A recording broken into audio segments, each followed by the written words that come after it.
10-year-old Lila hasn't spoken a word since her parents died, until the day her 6 German shepherds leap into an icy pond to save a drowning child.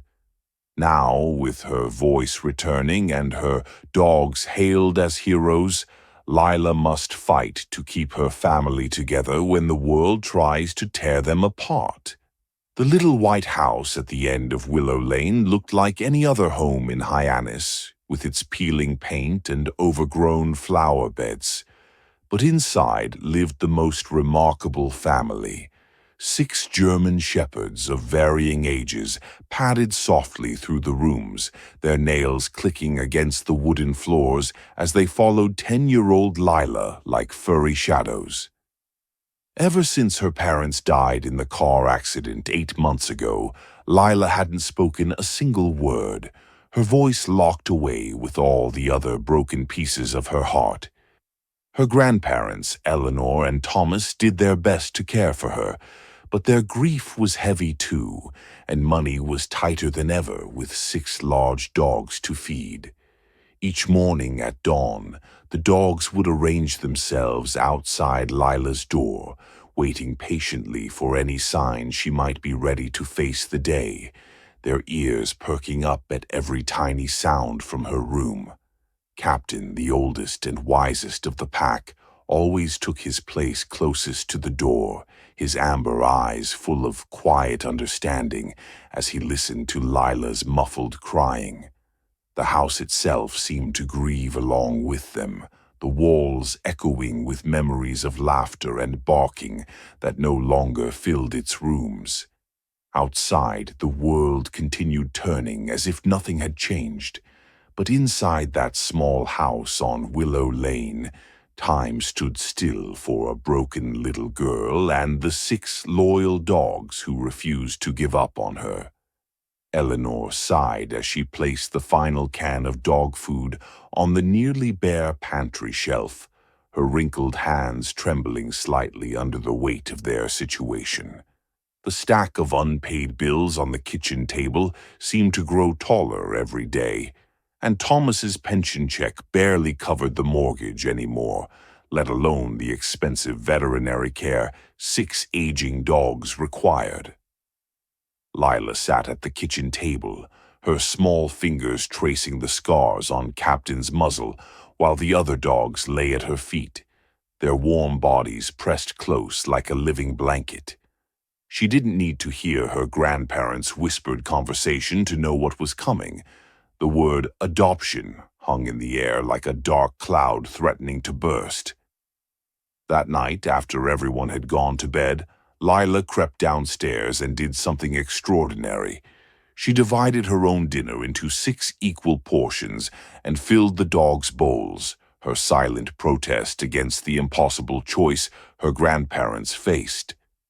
When Eleanor found her asleep at the kitchen table with her head pillowed on Captain's broad back, the old woman sank to her knees and wept, her tears splashing onto the worn linoleum floor. Outside, the moon shone down on the overgrown training course James had built years ago, the jumps and tunnels now standing like forgotten monuments to happier times. The dogs watched over their humans through the long night, their tails occasionally thumping against the floor in quiet reassurance, as if to say they understood the sacrifices being made for them. The sky was just beginning to lighten when Lila slipped out the back door, the 6 dogs following silently behind her like well-trained soldiers. The crisp morning air carried the scent of dew and earth as they made their way to the empty park, their footsteps leaving dark trails in the silvered grass. Lila moved automatically through the motions of attaching leashes, her hands remembering what her heart couldn't, the joyful walks she used to take with her parents and their beloved dogs. The park was utterly still at this hour, the swings moving slightly in the breeze as if ghosts played on them, when suddenly a sharp cry shattered the peaceful morning. A toddler had wandered away from his distracted mother and fallen into the icy pond, his bright blue coat disappearing beneath the churning water faster than anyone could react. Without hesitation, Captain lunged forward, his powerful body cutting through the water like a knife, while the other dogs sprang into action with military precision. Storm and Nova herded the screaming mother to safety, while Ranger and Ghost ran for help, their deep barks echoing through the sleeping neighborhood. Lila stood frozen at the water's edge, her breath coming in short gasps as she watched Captain reach the flailing child and gently clamp his strong jaws around the boy's collar. When they emerged dripping and shivering from the pond, the rising sun glinting off Captain's wet fur like a halo, something inside Lila's chest cracked open just a little, letting in the first ray of light she'd felt in 8 long months.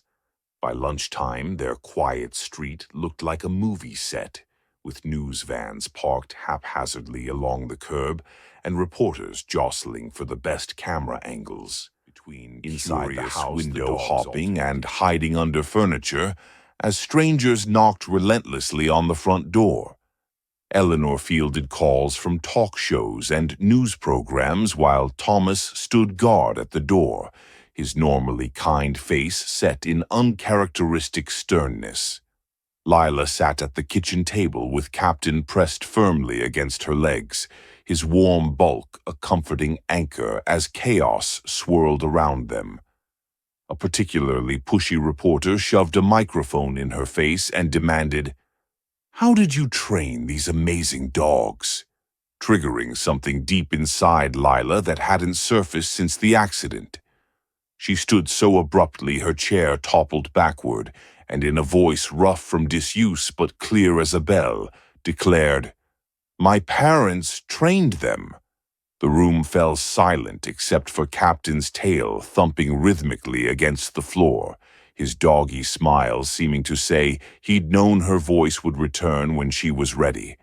That evening, the clip played on every news channel with captions like, "Miracle Dog Save Toddler," and "Silent Girl Speaks Again," while Lila and her grandparents sat stunned in their suddenly famous living room, the 6 dogs snoring contentedly around them, utterly unimpressed by their newfound celebrity. The fancy envelope arrived with the morning mail, its thick parchment paper feeling foreign among the usual bills and grocery flyers. Inside was a check with more zeros than Lila had ever seen, accompanied by a note that simply read, "For James and Clara's daughter, the world remembers your parents' legacy." Captain sniffed the paper curiously, his tail wagging at some scent only he could detect, while the other dogs circled excitedly as if they understood this meant they could stay together. That afternoon, they visited the cemetery for the first time since the funeral, the 6 dogs walking solemnly behind Lila like a furry honor guard. When she knelt to place flowers on her parents' grave, the words came tumbling out, all the stories and memories she'd been too afraid to speak, all the love she'd been holding inside for fear it might drown her. The dogs lay in a circle around her, their heads cocked as if listening intently, while Eleanor and Thomas wept quietly nearby. As the sun dipped below the trees, Lila took a deep breath and whistled her father's favorite command, a single rising note that had all 6 dogs leaping to attention in perfect unison. Their answering barks echoed across the quiet cemetery, a joyful noise that sounded like goodbye, and hello and we're still here all at once, healing something in Lila's heart she hadn't known could be fixed. The old barn doors creaked open to reveal sunlight streaming through dust motes, illuminating the space where Lila's parents had once trained their champion dogs. Lila ran her fingers along the weathered jumps and tunnels, each piece carrying memories of her father's proud laughter and her mother's gentle corrections. The 6 dogs sniffed excitedly at the familiar equipment, their tails wagging as if greeting old friends. That afternoon, Mrs. Donovan from the children's home arrived with 3 shy kids in tow, their eyes wide at the sight of so many large dogs. "They're afraid of dogs," Mrs. Donovan whispered, but Lila simply nodded and whistled a single note. Captain immediately lay down and rolled onto his back, his tongue lolling goofily. One by one, the other dogs followed suit until 6 German shepherds were belly up on the training mats, looking about as threatening as a pile of puppies. The smallest child giggled, a sound so sudden it startled everyone, including the dogs. By sunset, all 3 kids were leading Nova through basic commands, their initial fear replaced by proud smiles. As Lila watched Captain gently nudge a tearful boy's hand with his nose, she felt something warm unfold in her chest. This was why her parents had loved training dogs, this magical moment when fear turned to trust. Dark clouds rolled in faster than anyone expected, turning the sky an ominous green-gray as the first fat raindrops splattered against the training center windows. Lila hurried to secure the outdoor equipment, her shouts barely audible over the rising wind, while the dogs paced nervously by the barn doors. Just as Thomas arrived to help, a tremendous crack split the air. The old oak near the pasture had split down the middle, its branches crashing onto the fence. In the chaos that followed, no one noticed Ghost slipping away until the storm had passed and the dogs lined up for dinner. "Ghost!" Lila called, her voice rising in panic as she checked every stall and hiding place. Captain sniffed at the broken fence line, his whine more telling than any words. That night, Lila pored over her father's training journals by flashlight, searching for any clue how to find a lost dog, while the remaining 5 dogs crowded around her, as if offering their through the scattering clouds, silvering the muddy paw prints leading away from the broken fence. Prints too large to be ghosts, with a strange dragging pattern between them. Lila's blood ran cold as she realized what they meant. Someone had taken Ghost, and the dragging marks suggested they hadn't been gentle about it. By dawn, half the town had gathered at the Whitaker house, their boots crunching on the frost-covered grass as they organized search grids. Lila stood on the porch with Captain pressed against her legs, watching as Sheriff Dawson examined the strange tire marks near the broken fence. "Dog thieves," he muttered, his mouth set in a grim line. "Been hitting farms all across the county." The 5 remaining dogs sniffed at the scent articles Lila had collected from Ghost's bed, their noses working overtime before they suddenly all turned toward the eastern woods in perfect unison. Without waiting for permission, Lila grabbed the leashes and whistled. The dogs surged forward, pulling her toward the tree line with single-minded determination. Deeper in the woods, they found Ghost's collar caught on a bramble, the buckle bent as if ripped open in a struggle. Captain let out a low growl that raised the hair on Lila's arms, his gaze fixed on a dilapidated barn just visible through the trees. As they crept closer, the sounds reached them. Frantic barking, angry shouts, and worst of all, the sharp yelp of a dog in pain. Lila's hands shook as she pulled out her phone to text the sheriff. But when another pained yelp rang out, she made a decision that would have made her parents proud. She unleashed the dogs. What happened next unfolded with the precision of a military operation. Storm and Nova flanked the barn's main entrance, their deep warning barks freezing the 2 men inside mid-action. Ranger and Sage circled to the back, cutting off any escape routes, while Captain barreled straight through the open door like a furry missile. Lila followed close behind, her flashlight beam revealing rows of cramped cages filled with terrified dogs. And there, in the farthest corner, was Ghost, his normally sleek fur matted with blood, but his tail wagging weakly at the sight of them. The thieves lunged for their truck, but found Ranger waiting by the driver's door, his teeth bared in a snarl that needed no translation. By the time Sheriff Dawson arrived, the would-be dog fighters were trussed up with their own rope, sitting miserably under the watchful eyes of 5 very pleased German shepherds. Ghost limped to Lila, licking her tear-streaked face as she checked his injuries, her whispered words of comfort mingling with the joyful barks of the other dogs. That night, as the vet stitched Ghost's wounds back at the house, Lila made a promise to all 6 dogs. No one would ever hurt them again, not while she had breath in her body. Outside, the first snow of winter began to fall, blanketing the world in quiet peace. The deep cold of January settled over Hyannis, frosting the windows and turning the training yard into a glittering wonderland. Captain moved slower these days, his once powerful strides now stiff and careful, though he still insisted on following Lila everywhere. During a particularly bitter afternoon, while sorting through old boxes in the attic, Lila found a sealed envelope labeled "For When It's Time" in her father's handwriting. Her breath caught as she recognized the date. It had been written just days before her parents' accident. Downstairs by the fire, with Captain's head heavy in her lap, she read the words that explained everything. Captain wasn't just their first dog. He'd been specially bred and trained as a medical alert dog for Lila, who'd been born with a rare heart condition she'd long outgrown. When his hips go, her father had written, "Don't let him suffer to protect you one more day. He'll try, stubborn old soul."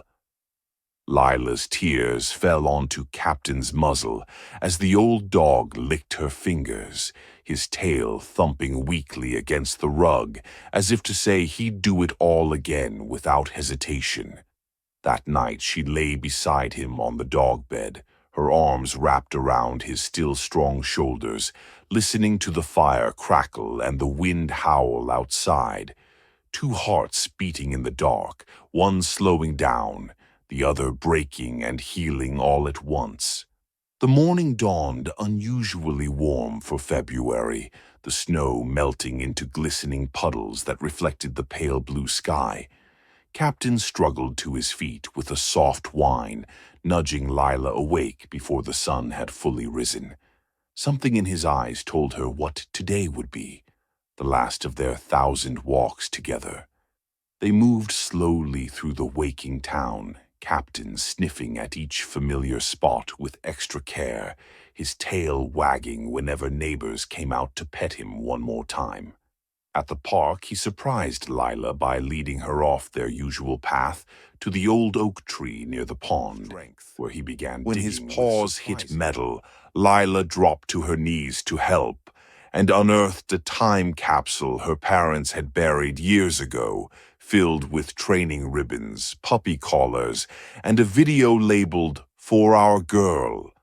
Back home, as Dr. Morrison prepared the final injection, all 6 dogs gathered around Captain's bed in their traditional formation. Lila played the video on the old TV, her parents' smiling faces filling the screen as they demonstrated training techniques with a young, energetic Captain. When her father's voice said, "Watch this, Lila Bug," Captain, weak as he was, obediently performed the same trick he'd done a decade earlier, his tail wagging at the sound of his first master's voice one last time. As the sun set, Lila held him close, whispering all the love words she'd saved up over the years until his breathing slowed, then stopped.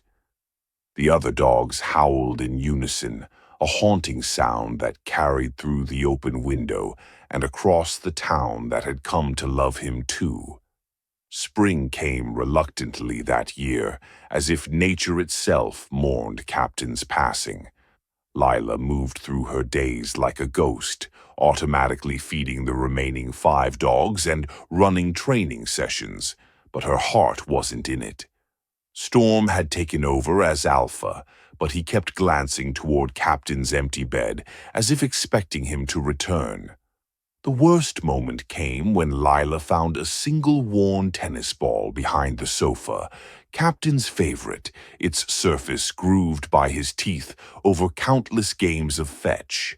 She sank to the floor, clutching it, her tears soaking into the fuzzy green surface, until Nova came and gently took the ball from her hands, carrying it outside to bury beneath their favorite tree. That afternoon, a surprise arrived, a bronze statue of Captain for the training center courtyard, donated by the town. As Lila pulled off the tarp, revealing Captain forever frozen mid-leap, something unexpected happened. A scrappy terrier mix from their latest rescue group waddled up and peed on the statue's base. The shocked silence lasted exactly 3 seconds before Lila snorted with laughter, the first real sound of joy she'd made since Captain's passing. That night, as she recorded notes in her parents' training journal, she added a new entry. Captain's legacy. Taught me that grief is just love with nowhere to go, so we'll build it a home. Outside, the 5 dogs slept in a pile beneath the statue, their paws twitching as they dreamed of their lost leader. The battered animal control van pulled up on a drizzly April morning, its back compartment filled with the frantic barking of dogs rescued from a hoarding situation. Lila stood ready with leashes and treats, the 5 German shepherds at her side modeling perfect behavior for the traumatized newcomers. But one small figure didn't budge from the far corner of the cage, a skeletal brindle pup with one torn ear and eyes that had seen too much too soon. When Lila reached in, the little dog bit her hand hard enough to draw blood, then immediately cowered in shame. Something about that reaction, the fear disguised as anger, spoke directly to Lila's heart. She named him Scout and gave him something no one else had: space. The German shepherds seemed to understand, giving the trembling pup wide berth, while still including him in their routines. Weeks passed with Scout refusing to come closer than 5 feet, until the day Lila found him curled up beside Storm, his small body tucked against the big dog's chest. That night, for the first time, Scout crept onto the foot of Lila's bed, his entire body shaking with the enormity of his trust. As she carefully petted his scarred head, Lila realized healing comes in many forms. Sometimes with 4 paws and a heartbeat, sometimes with patience, and always, always with love. Outside, the cherry blossoms rained pink petals onto Captain's statue, as if nature itself was applauding this fragile new beginning. The Whitaker K-9 Center buzzed with excitement as families crowded the newly painted bleachers, their cameras ready to capture the first graduating class of therapy dogs. Lila stood at the center of the training ring, now 14 but still small for her age, with Scout sitting proudly at her side, his brindle coat gleaming and torn, ear-perked attentively. The 5 aging German shepherds lay in a semicircle around the perimeter, their watchful eyes missing nothing as Storm occasionally corrected a straying pup with a quiet woof. One by one, the rescued dogs demonstrated their skills. A golden retriever helping a girl in a wheelchair pick up dropped items. A border collie gently interrupting a boy's panic attack by leaning against his legs. When it was Scout's turn, the little terrier who'd once bitten anyone who came near now walked calmly through a crowd of clapping strangers, to retrieve a medication bag through the barn as Lila blinked back tears, remembering how far they'd all come. From that broken little girl who couldn't speak to this moment of shared triumph. After the ceremony, as the sun dipped below the pasture, Lila led all the dogs to Captain's statue, where she hung the first graduation medal around its neck.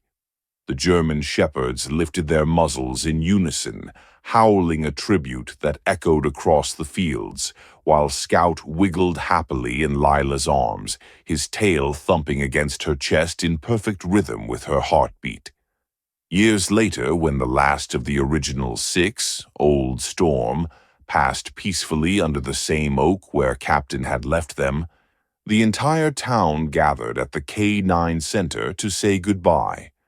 Lila, now a young woman with her mother's gentle hands and her father's commanding whistle, stood surrounded by dozens of dogs she'd trained and the families they'd healed.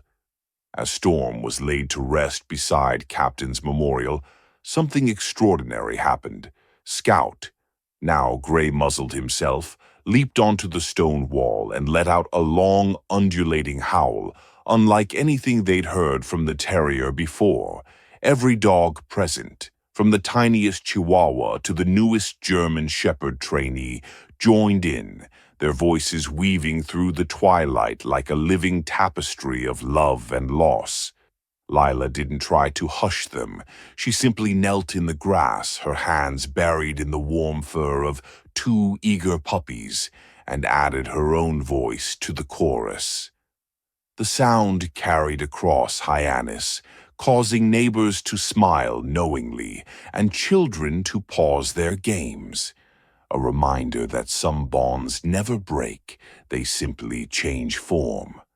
Later, as fireflies blinked to life around the training yard, Lila opened her parents' journal to a fresh page and wrote, "Today we said goodbye to the last of the original 6, but their lessons remain in every dog who comforts, protects, and loves unconditionally. The guardians are gone, but the guarding never ends." Outside the window, Scout snored on his favorite dog bed, one paw resting protectively on the worn tennis ball he'd dug up from beneath the oak tree. A secret between him and the 6 great dogs who taught them both what it meant to be brave.